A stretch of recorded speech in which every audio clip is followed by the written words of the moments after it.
Hello my little bunnies and kittens, and welcome back to my YouTube channel. I hope everyone is ready for our next story. Today we're going to be reading Our Lady's Child, and of course, if you don't already know, I am reading from the book Brothers Grimm's Fairy Tales.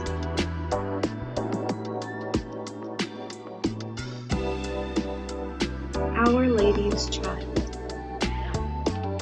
Hard by a great forest dwelt a woodcutter with his wife, who had an only child, a little girl 3 years old. They were so poor, however, that they no longer had daily bread and did not know how to get food for her. One morning, the woodcutter went out sorrowfully to his work in the forest, and while he was cutting wood, suddenly there stood before him a tall and beautiful woman with a crown of shining stars on her head, who said to him, "I am the Virgin Mary, mother of the child Jesus. Thou art poor and needy. Bring thy child to me. I will take her with me and be her mother and care for her." The woodcutter obeyed, brought his child, and gave her to the Virgin Mary, who took her up to heaven with her. There the child fared well, ate sugar cakes and drank sweet milk, and her clothes were of gold, and the little angels played with her.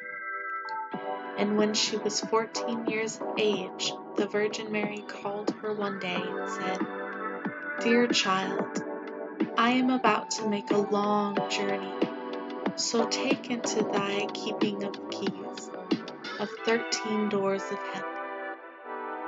12 of these thou mayest open, and behold the glory which is within them. But the 13th, to which this little key belongs, is forbidden of thee. Beware of opening it, or thou wilt bring misery on thyself." The girl promised to be obedient, and when the Virgin Mary was gone, she began to examine the dwellings of the kingdom of heaven. Each day she opened one of them, until she had made her round of the 12. In each of them sat one of the apostles, in the midst of a great light, and she rejoiced in all magnificence and splendor. And the littlest angels, who always accompanied her, rejoiced with her. Then the forbidden door alone remained, and she felt a great desire to know what could be hidden behind it, and said to the angels, "I will not quite open it, and I will not go inside it, but I will unlock it, so that we can just see a little through the opening." "Oh no," said the angels, "that would be a sin. The Virgin Mary has forbidden it, and it might easily cause thy unhappiness." Then she was silent, but the desire in her heart was not stilled, but gnawed there and tormented her, and let her have no rest. And once, when the angels had all gone out, she thought, "Now I am quite alone, and I could peep it. If I could do it, no one will ever know." She sought out the key, and when she had got it in her hand, she put it in the lock, and when she had put it in, she turned it round as well. Then the door sprang open, and she saw there a Trinity sitting in the fire of splendor. She stayed there a while and looked at everything in amazement. Then she touched the light a little with her finger, and her finger became quite golden. Immediately a great fear fell on her. She shut the door violently and ran away. Her terror, too, would not quit her, let her do what she might, and her heart beat continually and would not be still. The gold, too, stayed on her finger and would not go away, let her rub it and wash it never so much. It was not long before the Virgin Mary came back from her journey. She called the girl before her and asked to have the keys of heaven back. When the maiden gave her the bunch, the Virgin looked into her eyes and said, "Hast thou not opened the 13th door also?" "No," she replied. Then she laid her hand on the girl's heart and felt how it beat, and saw right well that she had disobeyed her order and had opened the door. Then she said once again, "Art thou certain that thou hast not done it?" "Yes," said the girl for the second time. Then she perceived the finger which had become golden from touching the fire of heaven, and saw well that the child had sinned, and said for the third time, "Hast thou not done it?" "No," said the girl for the third time.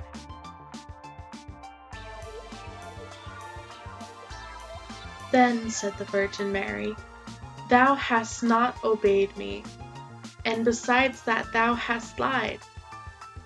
Thou art no longer worthy to be in heaven." Then the girl fell into a deep sleep, and when she awoke, she lay on the earth below in the midst of a wilderness. She wanted to cry out, but she could bring forth no sound. She sprang up and wanted to run away, but whithersoever she turned herself, she was continually held back by thick hedges of thorns through which she could not break. In the desert in which she was imprisoned, there stood an old hollow tree, and this had to be her dwelling place.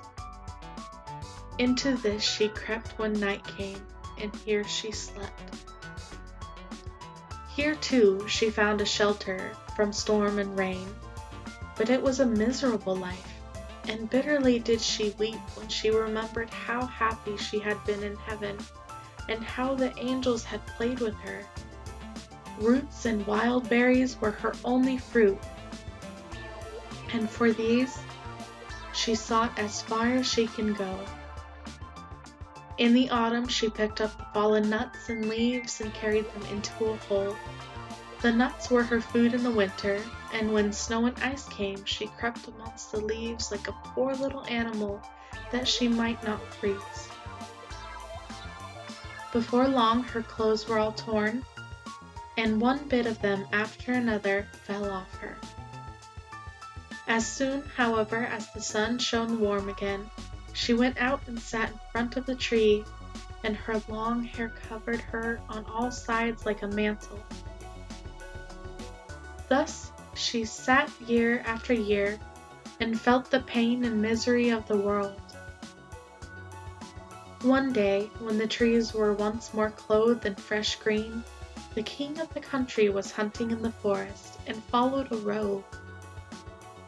And as it had fled into the thicket which shut in this part of the forest, he got off the horse, tore the bushes asunder, and cut himself a path with his sword. When he had at last forced his way through, he saw a wonderfully beautiful maiden sitting under the tree, and she sat there and was entirely covered with her golden hair down to her very feet. He stood still and looked at her, full of surprise. Then he spoke to her and said, "Who art thou? Why art thou sitting here in the wilderness?" But she gave no answer, for she could not open her mouth. The king continued, "Wilt thou go with me to my castle?" Then she just nodded her head. The king took her in his arms, carried her to his horse, and rode home with her. And when he reached the royal castle, he caused her to be dressed in beautiful garments, and gave her all things in abundance.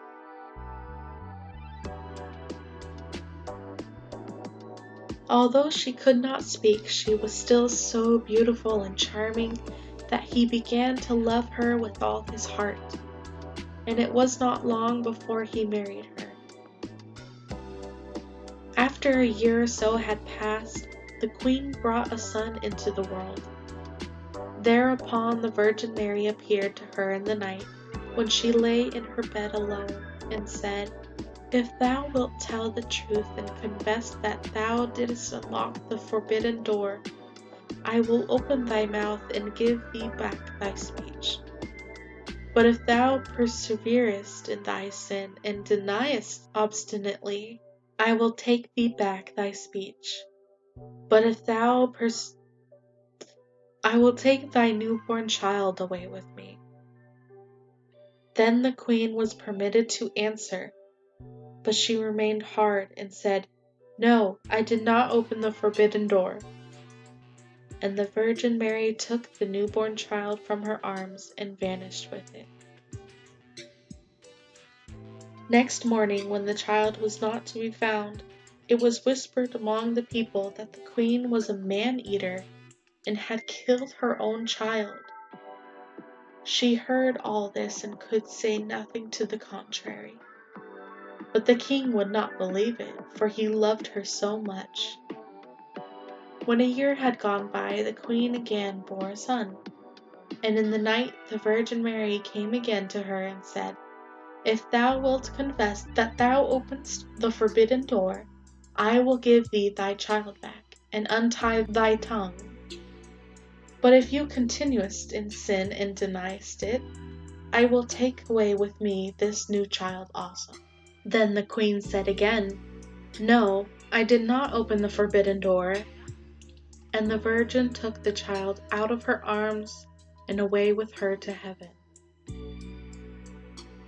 Next morning, when this child also had disappeared, the people declared quite loudly that the queen had devoured it, and the king's counselors demanded that she be brought justice. The king, however, loved her so dearly that he would not believe it, and commanded the counselors under pain of death not to say any more about it. The following year the queen gave birth to a beautiful little daughter, and for the third time the Virgin Mary appeared to her in the night and said, "Follow me."